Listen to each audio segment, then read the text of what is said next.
Since the 1950s, the Chinese government has released 5-year plans, a roadmap that guides social and economic development for a period of, well, 5 years. The current plan, which covers 2026 to 2030, attaches great importance to innovation as the primary force behind the Chinese economy.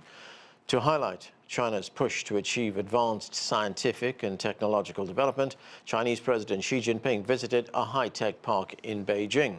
At the park, Chinese President Xi Jinping was briefed about IT applications and Beijing's efforts to speed up the development of an international innovation center. The president saw a display of sci-tech innovations and talked with researchers and heads of enterprises. The park was built in 2019 to coordinate resources and accelerate the shift of scientific breakthroughs from laboratory to industry. It occupies an area of 1.7 million square meters and is home to over 90% of China's leading IT firms, hosting about 1,000 companies. Time to go deeper into this 5-year plan and the strategy outlined by the Chinese government. For that, we welcome Lanxin Xiang. He is chair professor at East China Normal University. Thank you very much for joining us, sir. Thank you very much for inviting me. Now, China has released this 15th 5-year plan. It was released back in October, and it will be formally approved next month during the 2 sessions meetings. This 5-year plan focuses very sharply towards technology and innovation. So break that down for us. What are the main goals, and how do you see this plan unfold over the next 5 years? Well, this is an extremely ambitious 5-year plan. I think compare with all previous 5-year plans, the major distinction is this is not a normal one, which means it does not talk very much about the normal economic activities or traditional. The focus is really mostly focusing on innovation, R&D, technology, and also very important part of it is economic security. Okay. So this is where I think it's totally different. It's a new version of a 5-year plan. Yes. So when you talk about the focus on economic security, what does that mean in practice? Well, basically means well, 2 sides, obviously. One is high tech, the AI and so on. China needs what they call self-reliance. This is clearly a reaction to what the United States has done. Some kind of technological blockade, if you will, against China. And so China began to feel China has to pursue a self-reliant strategy to be able to secure its advancement, or the leading potential leading position in the high tech. Now, the other element, the second element, of course, is supply chain security. So this is, I think, where you get your stuff. Either the globalization, the free trade concept pretty much thrown out the window, at least for now, under the Trump administration. Yeah. Now, of course, technology covers a wide range of disciplines. I mean, it ranges from green technology to space technology to AI, as you pointed out. So where do you see the most investment going? I would see most investment go to AI, go to robotic technology. I would say mostly relate to innovative or new type of manufacturing trend, or Chinese basically called new quality, the productive force. That's what Chinese language. So these will be the major focus. But the other area as well, I think, space, for example, I'm sure pharmaceutical and many other area as well. But the main part is the cutting edge high-tech information technology. chips and so on. Yes. Right, and if we look at China's research and development investment, it surpassed the average in OECD economies for the first time in 2025. The OECD countries, of course, comprises those 38 countries, mostly developed nations with high-income economies. How significant is the fact that China passed by these countries in terms of R&D? Well, it's crucially important, obviously. Because China, I would say 10 years ago, the world hasn't even realized Chinese advancement in the technology, particularly the recent technologies.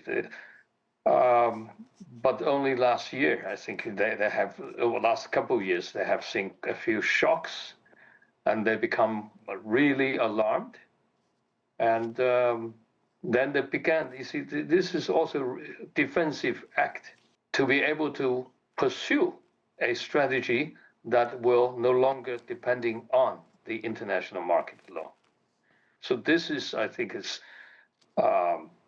a similar strategy like in 1950s, the 60s, when China is really under the Western economic comprehensive blockade. That at that time, a Chinese leader proposed self-reliance as the leading principle of Chinese economic development. This is the second time in my memory they pursue self-reliance economic development strategy. So this is a crucially important event, yes. The document also talks about strengthening social welfare and living standards in China as well. I mean, how important is that for China aiming to be a mid-level developed country by 2035? Well, that of course this of course is important not only because China is facing so many challenges in the social economic challenges. So I think this is a real challenge, of course, for the leadership is you want to have a high-tech, innovative economy. At the same time, you have to expect the job situation may not be easy for you to improve, as every country, advanced country knows that. Automation kill a lot of jobs, okay? So the contradiction would be you want to have a good social welfare, try to promote a good life for people, but then how you have to square with a rapid increase of the income in their pockets. So that is a job related and also related to demographic, the situation which China is moving into a danger zone just at the moment. So they have to design a social welfare system. If we look at the past year of the Trump administration, this administration has adopted some very hostile policies, trade policies, towards not just its allies, but its rivals as well. We've seen the tariff regime that the Trump administration has adopted. And in a sense, we've also seen a major change in global trade relationships. I mean, if you look at China, there are many leaders from around the world who've made their way to Beijing, the King of Spain, the presidents of France, South Korea. We've also had the prime ministers of Finland, Ireland, Canada, and the United Kingdom. And more recently, we had the leader of Uruguay go to China. To what do you attribute this global change that we're seeing right now? Are countries looking for a more stable partner? And is the United States being increasingly seen as a more unreliable, erratic partner? There is no doubt the United States become unreliable and erratic. But for China, it's also creates some element of stability. This is unique, I would say, only between China and the United States, both in economic terms. That is the geopolitical thinking on the side of Washington shifted so dramatically. You see, this is important. Trade war is one thing. Okay, ideological war is another. that is Cold War style ideological rivalry, considered China being the leading threat because of the political system. Now, that thinking is gone now, or more or less, at least for Mr. Trump. So for China, this is actually an extremely important stabilizing element. Therefore, negotiation over trade become relatively easier, I would say relatively, between US and China. But it's not the same, of course, between US and other countries, including allies and the friends, because Trump is fighting this, launching this trade war almost indiscriminately, because he thought the allies rip off the United States perhaps no less than China. Sometimes he would say he wants a regime change. It's not about Russia and China.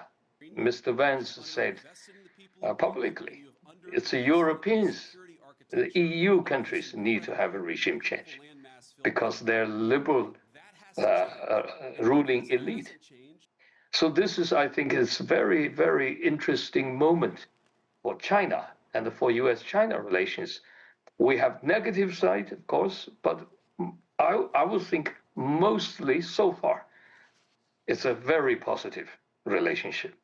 The erratic side of Trump does not undermine US-China relationship as compared with the US allies. Now, the US allies you mentioned visiting China now, Canadians and so on, they are on the course of correction because in the past few years, particularly, I think Canada and the EU countries, major EU countries, they miscalculate several things. They misread Trump.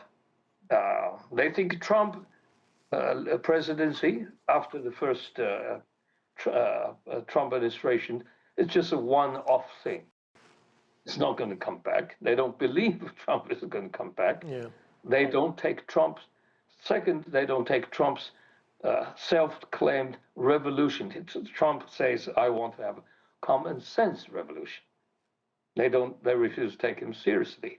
The third thing is they think the EU countries, Canadians, they can using this tough policy on China as a foundation of strengthening relationship with the United States. This is what cultivated by Biden administration.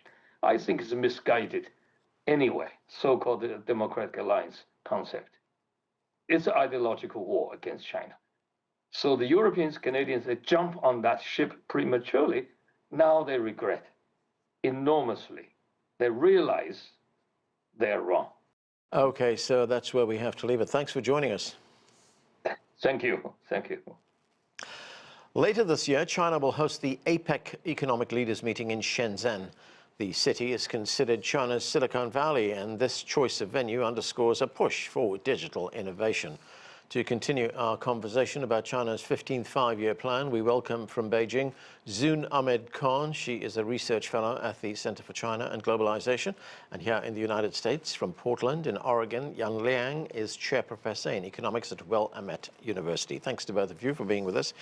Zoon, as we just discussed, this five-year plan, which was released in October, focuses on scientific and technological progress, and it does that in support of what has been termed Chinese-style modernization. So put that into perspective for us. How would you define Chinese-style modernization?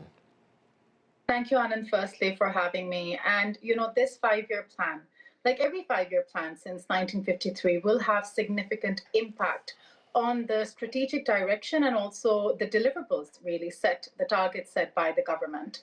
For me, especially coming from a global South perspective, it's first of all very important to recognize that China's, emphasis on Chinese-style modernization also comes from this erroneous mindset that was imposed on developing countries that there's only one way of modernization, which is the Western way of modernization. And as such, developing countries or the third world are in the waiting room of history. But as we have seen, with consistent planning, with a long-term vision, with the ability the capacity and the focus to execute that vision, China has demonstrated to the world that their own unique way, the Chinese with Chinese characteristics, socialism with Chinese characteristics, not only delivers results, but actually has taken China very far, especially in the last few decades. So in a nutshell, I think Chinese-style modernization focuses on, an overall overarching perspective where it's a people-centric approach.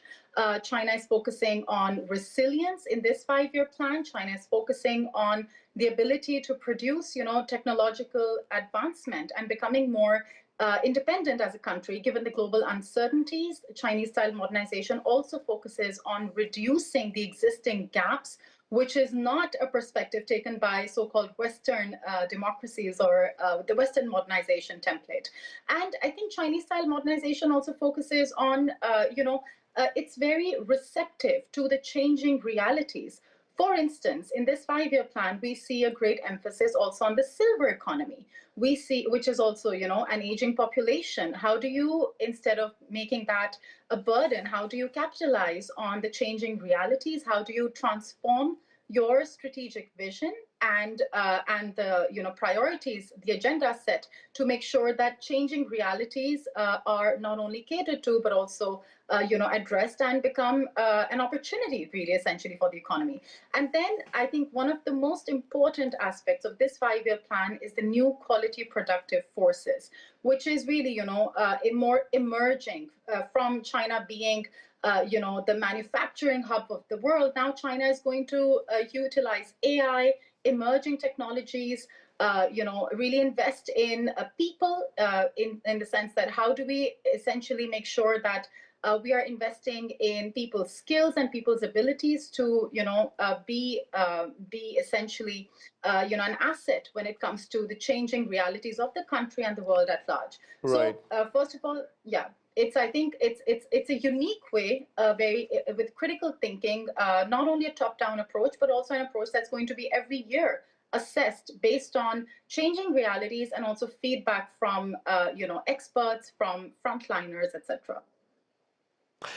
Liang, of course, this plan focuses on innovation, but it's not some sort of obscure, abstract enterprise. I mean, it is linked to real-world transformation, innovation and technology advancements that can be readily used in factories and societies. I mean, Beijing is looking at these strategies to spur growth through technology. So make that link for us and how this plan and its focus on technology and innovation actually fits into the country's growth trajectory. Yeah, good to be with you, Anand, and Zoom. So I think, as a matter of fact, the most important objective when it comes to really shore up the real economy to develop the so-called high-level development, the first thing is to upgrade so-called traditional industries, right? So I think that is very clear that China, on the one hand, does want to have those technological breakthroughs and continue to innovate. But on the other hand, very importantly, is to integrate these general purpose technologies like AI, like Internet of Things, into the traditional industries like manufacturing, light industries, mining, chemicals, and so on and so forth, to really boost the overall economy. So really promote the high quality productive forces, as Zoom mentioned, to really promote the so-called total factor productivity. Because again, I think China identified a few emerging industries like new energies, new materials, and also low altitude economies, as well as future economies such as quantum computing, brain-computer connections, AI, and so on. But again, the purpose is to really leverage these high tech and to promote the broader economic growth. And I think a very salient example is also in fintech. Right? China makes it very clear that any financial innovation needs to serve the real economy, not for any speculative purposes. So I think this is overall a brilliant strategy because, again, on the one hand, it's important to boost the overall economy through these general purpose technologies. And on the other hand, I think this is really China's unique advantage, right? China is still relatively behind when it comes to, from the 0 to 1 kind of technological breakthroughs. But China has this really complete industrial supply chain, the very mature industrial, clusterings, over 200, right, complete industrial supply chains. And so that is really China's advantage. China is accounting for over 30% of the global manufacturing capacity. So, injecting all these technologies and really boost productivity in this advanced manufacturing sector, I think that would really become a sustainable force for China going forward. And one last thing to add, and I think that China is also really focusing on the sustainable development and inclusive development, and I think that are really important, to China's unique development path. Zoon, this plan has been described as a departure from the business as usual model that we have seen in the past. And the reason for that is because in the past 5 years, for instance, we've seen that the world has changed considerably. It's become a less or a more unpredictable environment. Does this point to Chinese self-sufficiency and independence? I think the purpose, again, as I mentioned, and I think also Liang's intervention also mentions that there is a very strategic vision. One of the reasons, there's a lot of comparisons made by why is it that China's 5-year plans are successful? How is it that China is meeting those targets? It's also because we are seeing a more strategic development vision. And with that, I think one of the things to recognize with this 5-year plan is that China very openly in the draft that we have seen, obviously the final report, the plan will be published a while from now. But in the draft, we see that there is acute acknowledgement of the changing global realities. We know that right now, especially with Trump's second term, there is going to be a massive impact on the global economy, on global supply chains. This has, as you mentioned, induced new kinds of uncertainties. And additionally, China also domestically acknowledges the challenges. And with that, there is a recognition that we will need to, as a nation, really address these, not only the domestic challenges, but also the global realities that are shaping up.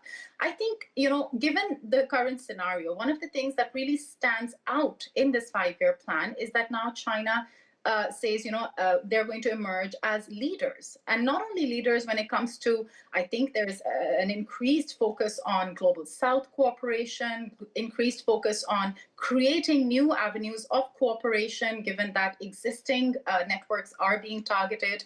We also see that only this year, 2026, a lot of so-called, Washington's allies are also coming towards China because they see that China has a long-term vision, a perspective that means China is open, not only open to, but also capable of needed leadership, guidance, and stability.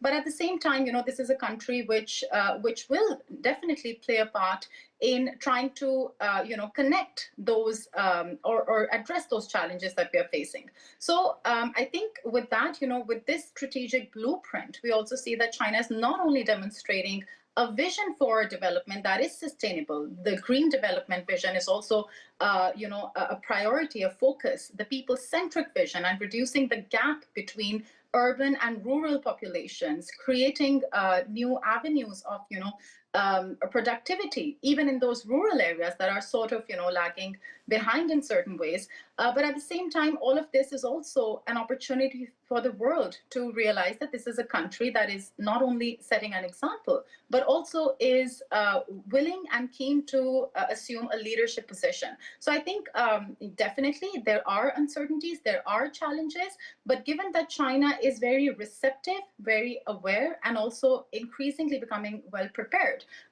becoming more resilient as opposed to just growth. Mm-hmm. The focus now is on resilience. That is because we have uncertainties that need to be catered to, that need to be understood and need to be addressed. So I think this independence that China talks about now when it comes to technological advancement, investing in people, new quality productive forces, etc., green development, green energy, all of that is also, spearheaded or further, galvanized given the realities that we are facing. And Liang, as this plan is being inaugurated, let's take a look at the state of the Chinese economy. It's looking good. I mean, it did meet its target of 5% growth for 2025, and it posted a record trade surplus of $1.2 trillion. So How does that fit into the new 5-year plan and the state's plan to grow its economy even further? Well, I think that economic context is very important, as you mentioned. I think, as a matter of fact, in the past 14th 5-year plan, the last 5 years, China has really overcome a lot of challenges, right? Be it pandemic or the technological sort of bottleneck imposed by the United States or the trade war. I think China really came out really strong and resilient. So I think this new 5-year plan really continue to set the objectives, right? Like what it has done in the past, which is to strive for high quality development, high quality productive forces, and to realize, like you said earlier, self-reliance on technology. Now, I think this is not only in terms of coping with the risks, right? The uncertainties, the vulnerabilities, but also I think China sees it as an opportunity. For example, China is able to, innovate in the new energy vehicles, and that really gives China sort of overtaking, right, the traditional automobile sort of technologies. So I think with these new technology sort of emerging industries, China sees a lot of opportunities. And of course, I think this is also very important for China's sustainable productivity-driven growth going forward, because back in the 2000s, the Chinese leaders already lament on China has to export 800 million T-shirts to exchange for one airplane. So I think you mentioned this 1.2 trillion export surplus.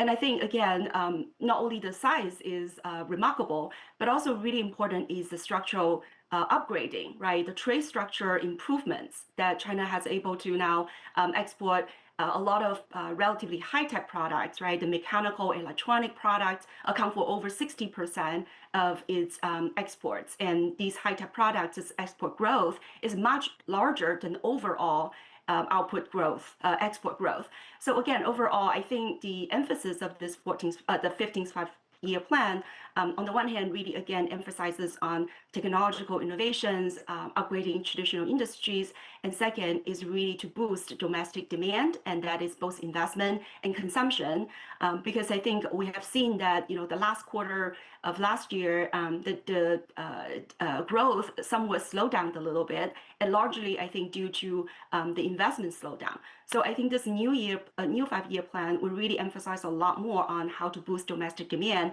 both in terms of investments. We already see a lot of mega sort of infrastructure projects are being rolled out. The government has already in early 2026 budgeted $43 billion for some of these important infrastructure projects. And I think again going forward, there will be a good synergy, right, in terms of boosting domestic demand and also at the same time continue to achieve the kind of technological breakthroughs and industrial upgrading.